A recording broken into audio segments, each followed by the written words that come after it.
Hello students, yesterday I have given you two programs, so today I am going to clear you its output, how we write the program. So we will go on interactive mode. Program 3 I have given, write a program to obtain 3 numbers. आपको user से 3 numbers लेने हैं, ठीक है, अलग अलग, and you have to print their sum. तो आपने एक लिखा ए, एक वेरिएबल ले लो, a is equal to, it's your choice, आप फ्लोट भी ले सकते हो, इंटीजर भी ले सकते हो. तो चलो हम फ्लोट ले लेते हैं, फ्लोट. फिर मैंने आपको बताया था input keyword is use to accept the value from the user, और फिर हम यहाँ लिखेंगे एंटर फर्स्ट नंबर, ठीक है, और इसको क्लोज कर देंगे. अब हमें इसी तरह से 3 नंबर्स, 2 नंबर्स और लेने, तो मैं कॉपी पेस्ट कर रही हूँ. That's why I am doing work on interactive mode. It's very easy to do cut, copy and paste. I will make the little make changes. यहाँ पे second number, ठीक है. Here C, write down third number, ठीक है. अब हमने user से 3 number ले लिए, वो तीनों नंबर चाहे डेसिमल में दे, इंटीजर में दे, उससे फ़र्क नहीं पड़ता है, क्योंकि हमने फ्लोट वैल्यू दे रखी, तो वो दोनों को एक्सेप्ट करेगा, बट आंसर फ्लोट में ही आएगा.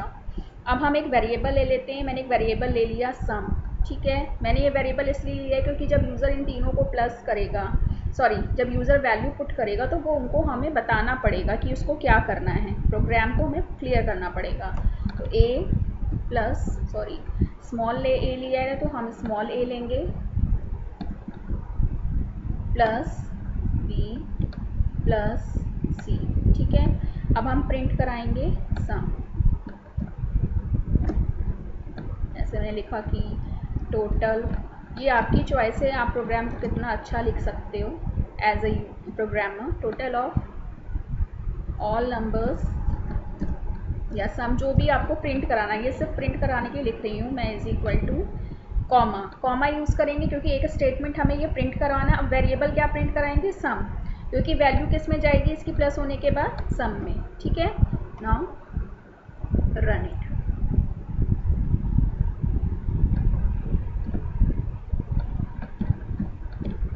ठीक है, प्रोग्राम 3, जो भी आप नाम देना चाहते हो, इट्स योर चॉइस.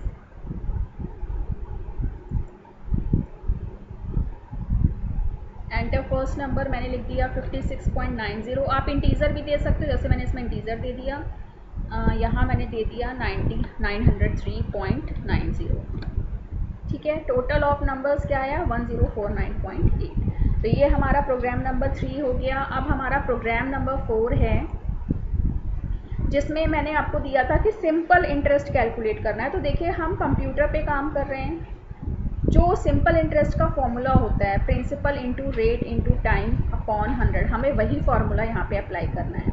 जैसे 1 प्लस बी इंटू, वो थोड़ा कॉम्प्लिकेटेड है, उसमें आपका आंसर करेक्ट नहीं आएगा, ठीक है, वो हम बाद में बताएंगे. तो यहाँ पे आपको पाइथन में बहुत सिंपल सा प्रोग्राम अप्लाई करना है.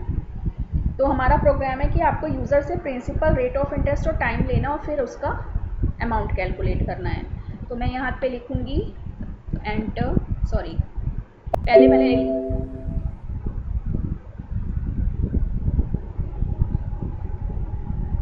पहले मैं यहाँ पे लिखूँगी पी. प्रिंसिपल के लिए मैंने पी ले लिया. P is equal to float लेके ही चलते हैं. इनपुट, ठीक है, एंटर प्रिंसिपल अमाउंट.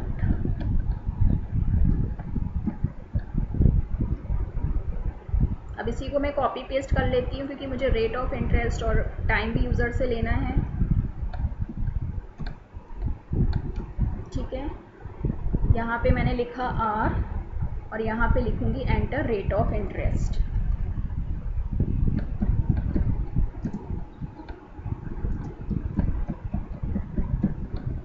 और यहाँ पे मैंने टाइम के लिए ले लिया टी, ठीक है. आप प्रिंसिपल, रेट, टाइम पूरा भी लिख सकते हो, वो आपकी चॉइस है, ठीक है. यहाँ पे आप लिखोगे enter time.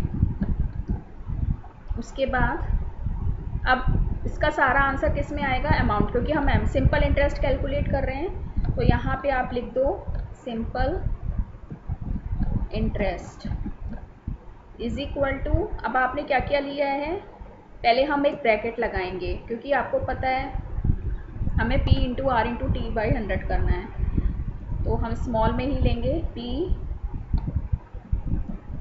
Into R into T. आपको बॉड मास के रूल्स पता है तो आपको अच्छी तरह समझ में आ गया होगा कि मैंने ब्रैकेट का यूज़ क्यों किया है। वैसे आप ब्रैकेट के बिना भी कर सकते हैं, ठीक है, ये आपकी चॉइस है। तो डिवाइडेड बाई 100। अब हम इसको कराएंगे प्रिंट। प्रिंट हम क्या कराएंगे, जो भी आपको लिखना है, सिंपल इंटरेस्ट इज, ठीक है, कॉमा लगाएंगे और जो भी आपका जो आंसर है वो किस में स्टोर होगा, सिंपल इंटरेस्ट में, ठीक है। तो इस तरह से हम इसको रन करेंगे।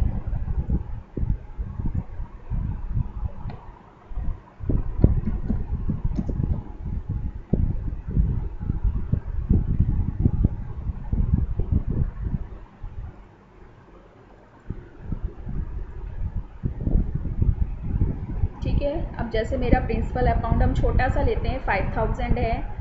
रेट ऑफ इंटरेस्ट मैंने सपोज 2 ईयर्स के लिए लिया है और सॉरी हाँ 2%, और टाइम मेरा सपोज 2 ईयर्स,